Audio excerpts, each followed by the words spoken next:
Hi, my friend, it's Pat Sloan here. Well, you can't miss these blocks, can you? These are gigantic blocks from the Barnstar Sampler.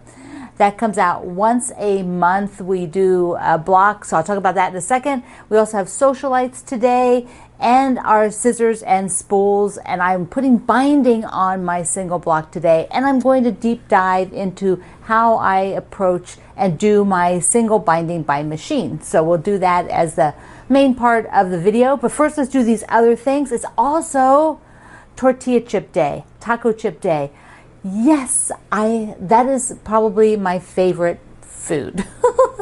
Taco chips and salsa, really good chips and salsa. And I'm kind of picky about the salsa. It's like, so today I looked actually for a tortilla chip, like looks like a tortilla chip quilt pattern, but I didn't find one. So there might be one out there. Applique would probably be the easiest way to do it. I think there's some patchwork patterns called tortilla chips or something, but that isn't what I was looking for. Okay, let's first do Sewcialites. We are on block 17, so we're really moving along with these blocks, and this is by Vanessa Gortson, and it's called Simplicity. I like that it could be turned either way. Now, they show the block with the sort of ribbon in the middle as horizontal. This is really pretty. I'm doing the 6-inch versions of the blocks. Just the other week, I put all the blocks up on the wall so you got to see them. Now look at this when you do it vertical. So you could alternate these, right? Wouldn't those be cool in a quilt? Very cool. You could even do like just a 2-color quilt with this. I think that would be super amazing, but it is horizontal as the pattern shows, but you could do it either way. 9-inch blocks would be very forgiving. I think they'd also be very scrap friendly, so that would be a super fun thing to do. Okay, let's talk about the Barnstar. So this is a sampler book by Shelley Kavanaugh, and it is something that right now we're waiting on print copies to come out again. She just announced that they will be out in April, printed versions with her new publisher. So that is something for those of you waiting to get that. You'll have to wait till April now. We are just doing one block a month, but they're big blocks and you have to do 2 of them. Later on, we're following the order of the blocks in the book with the Fat Quarter Shop, which makes it really simple. So you just, if you jump in at any time, I suggest you do the block that we're on and then, scoot back and pick up the other ones. So this block this month is called, whoops, I just lost it. It's called the Christmas Star. And these are gigantic blocks. I think there's a lot of big blocks here in the middle, and then towards the end we do a lot of these smaller blocks, which are kind of like the fillers. They go in between and they get sort of all bunched towards the end, which is really nice because then you can work on your color placement so that if you are like needing a certain color in a spot, because they're grouped towards the end, that gives you ability to do that. That's why I really like doing the book in the order that it is. Now this pattern is all the blocks set side by side, so there really is no sashing, which is really a neat effect. Plus each, I'm not sure of every single one, but a lot of these have a full quilt then that shows just that block, or that block done, like I don't know if this one does. No, not all of them. So this one does not. So let's take a look. I'll show you up close. There we go. And there's sort of a like an illusion here because this is a very light fabric. It's got a cream background, and so it doesn't have like a really hard definition for the vertical horizontal image. It lets these little points, these arrowheads out here sort of float, which is a very neat effect. You can mimic the same effect or not. You could do something very different. It just depends on your color placement and how you want to do it. So I thought they'd be kind of cool alternating the 2 blocks. You can make a pretty big quilt by doing like a 3x3 of those. Very big quilt. All right, I also wanted to tell you that I got my Tula Pink half square triangles done. So the ones so far that I could cut, that I wanted to cut. I could cut them all, but I want to piece more. So from now on, as I piece through colors and I'm done with the color, I will do the half square triangles from them. So these are all done. I just got, it took about 2 hours. That's about it. Also to remind you, this is the March block a day. This is a block. We'll make one of these every day in March, and you can play around with whatever kind of color scheme you want. Here I will put this. I talked about yesterday on my video, but I also wanted to, in case you didn't watch that video, want you to get in on this. That starts March 1st. Okay, spools and scissors. We're going to deep dive here for the rest of the video and talk about binding by machine and the way I do it and what I do.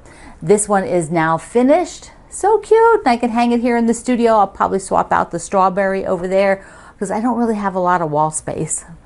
So we'll see. I'll see where I put it. So let's go ahead and take a deeper look, a longer look at the binding by machine.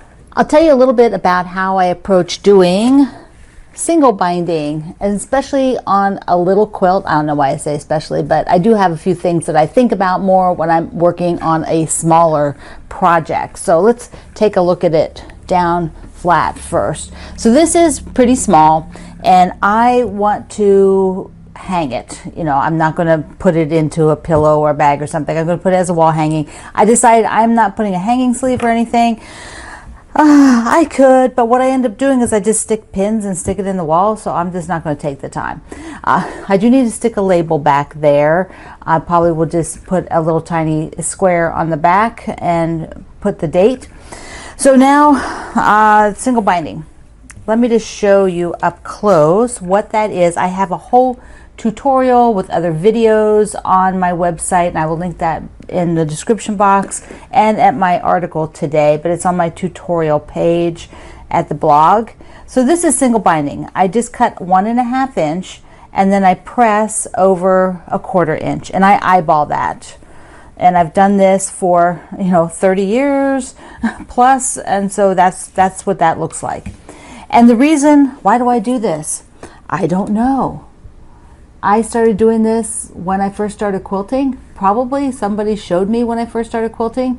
I know that double binding is good for a quilt that is going to be used a lot, because your binding is your first break point in your quilt. Your bindings will shred away from a lot of use, and so when you have double on the bias, you can't get a single thread that comes along the top of your quilt and then just falls open like one of the quilts of Greg's grandma's did. So if you have the cross way threads, they're just going to break that way, and you don't have the single line that goes along the rim of your quilt. But single binding is great for quilts when you do it all by machine like I do, because it's a little less bulk. Plus, I don't need use that extra part of the fabric for a quilt that's just a wall hanging, that's not going to get heavily washed and heavily used. I don't need that extra durability for it. And on a big quilt, that could save a lot of fabric, if you're thinking about that, or if you're short on fabric. That's another thing, sometimes that happens. Okay, so the next thing I think about is, where do I start the binding? This is a stripe, and so stripe is a stripe, and I'm going to do it all by machine.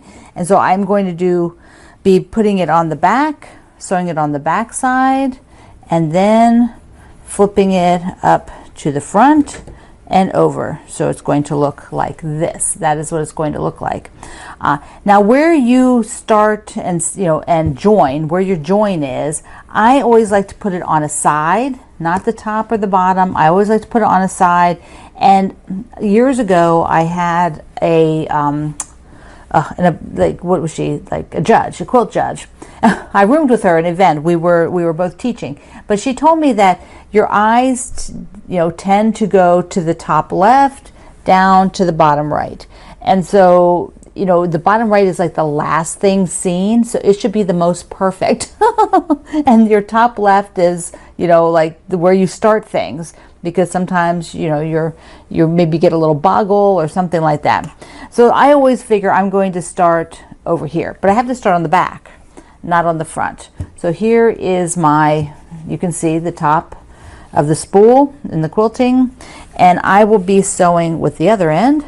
So I'll be sewing from up here and all the way around on the back side. So I'll just do a little bit of sewing with you here. I'm going to switch over to the other camera. I am using my Babylux Solaris, and I put an open toe applique foot on there, and that's what works for me. So I get good visibility. This is not thick batting. I don't need my binding, my walking foot on here for the binding. There's just not a lot that gets pushed. Everything is already quilted, and I've been doing it this way for many, many years, and it works really well.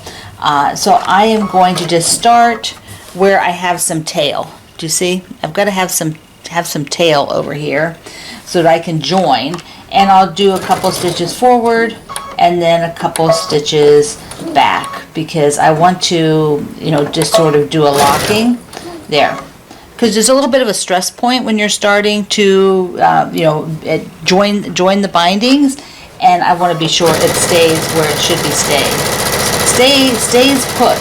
Okay, so we're going to zoom down to the edge here, and I'm going to stop about a 1/4 inch from the edge. And then I have found that it works best for me when I get to there, about a 1/4 inch, and I do eyeball everything here. I'm just not into marking it. I pulled this out and switched to the other camera, so you can see where I sewed the 1/4 inch, and then I rotated and went out to the edge. Now at this point I want to take this tail, which is the binding, the long part I'm still working with, and I'm going to fold it up to create a right angle. There we go. Like a little mitered thing, and then I will pull it back down so that I have that flap. Then I will start sewing right from here and continue down. I sewed a little more and got to very close to the edge here, and my binding seam is of course going to be there. I don't want it there, because even though I am going to do this, that seam is right here. It's right here. So what do? You could sort of deal with it. It's not the worst. It's not like it's down here, which I really couldn't deal with at all. But you could also do this. You could I have enough binding. I could make more if I needed to. I would just cut this. Okay? I would just cut this and sew the seam further up so that the seam is not right at the edge. I don't need the seam right at the edge. I don't need the aggravation of that. And so I will do that. Now when I was working on this seam, to put them together, I will fold the wide stripe right at the edge. I will, make a fold right at the edge, because that is where I want to match the other wide stripe. So I want my seam to be right next to it like this. Okay, you got to remember that's folded under now, so I've got to bring it up here, right?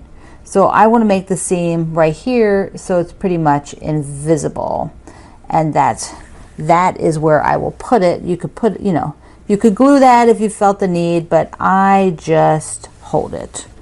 So I've made a new seam right here. There it is. Right. And now when I'm sewing this to the edge, the seam for the binding is way up here. It's not right down here, going to get all in my business when I'm trying to turn.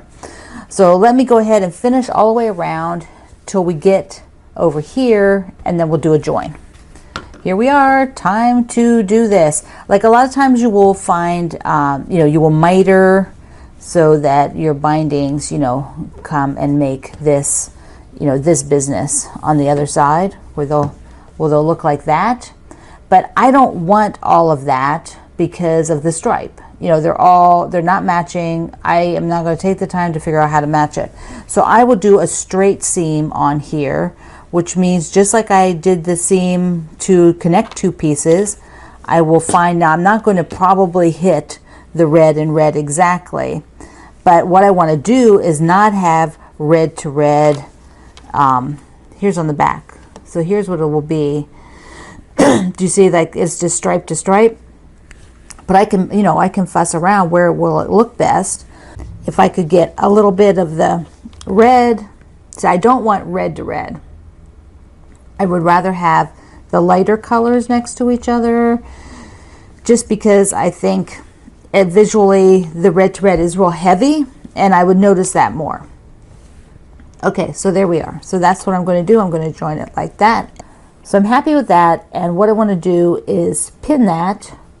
So I've got the pin here, see it? And then I will just sew a straight seam across here. Here it is sewn, the two pieces, and you've got, you know, small tail and a long tail. And then I will just trim those off, and they will go in the scrap bin. There we go. And now I need to just sew this flat. Oops, I made a big long, and cut that angle, get rid of that. Okay, so let me just sew the rest of that. This is sewing just like I was before. What I did do was open up the seam of the binding, so that's open rather than to one side, just to balance that bulkiness. And then I will just come along and finish up putting the binding on the back side, so that I can pull it around to the front to complete the binding by machine. All right, so that's finished. And here it all is. So it's all finished. Now to pull it around to the front, I generally, because I have this, you know, the seam of the binding, I would usually start, you know, so that I can do that first, basically, you know, start on an edge over here and then sew towards it. So if I'm going to do that, now you could do a lot of things with this, like a lot of people will take their binding to the front and they will use some basting glue and glue it down. They will use a lot of clips, and you know, I think ultimately that does make things more accurate. I'm just not into doing it that often. I do it sometimes when it's in, you know, I feel the need, but this little quilt, I'm not. I'm going to do a straight stitch to set the binding down, because if I do a blanket stitch, I find that the blanket stitch competes with the stripe, and I just don't want that. So I will be doing a straight stitch, and I will be pulling, see, I think you can see, I'll be pulling the binding so that it covers this seam allowance. So I used blue thread in here so that you can see my seam, you know, for the binding, and I need to cover it. And then I will sew right along the very edge, and that will adhere it. And now I do like to, see, which way do I like to go? No, yeah, this way. Okay, so I'm going to put it under here. I will do a couple stitches in place, a locking stitch in place, and because I'm using white thread, I will do that on a white section of the binding rather than on the red, because it just will make it more invisible. And then I will just go around until I get up here to the corner.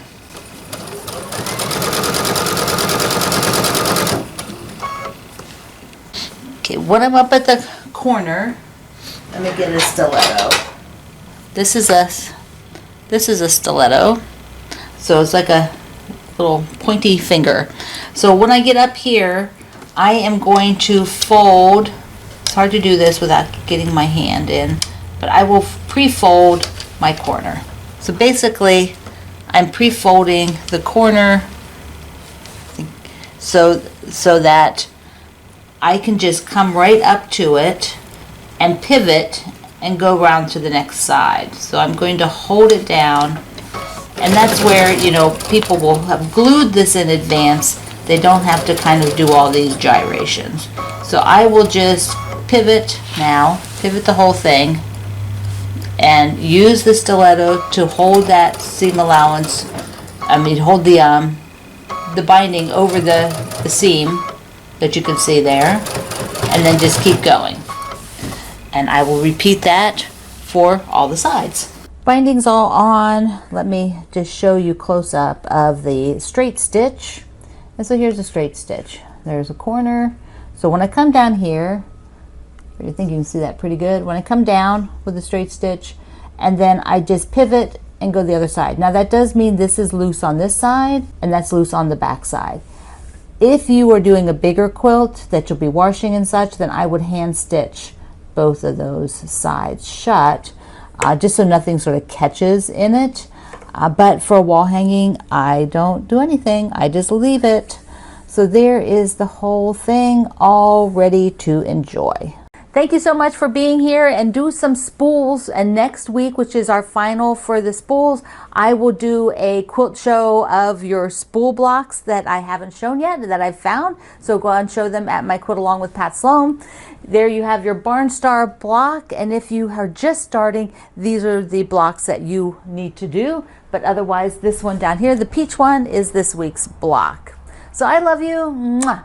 Thank you for being here in the Sloan Zone. I will see you online.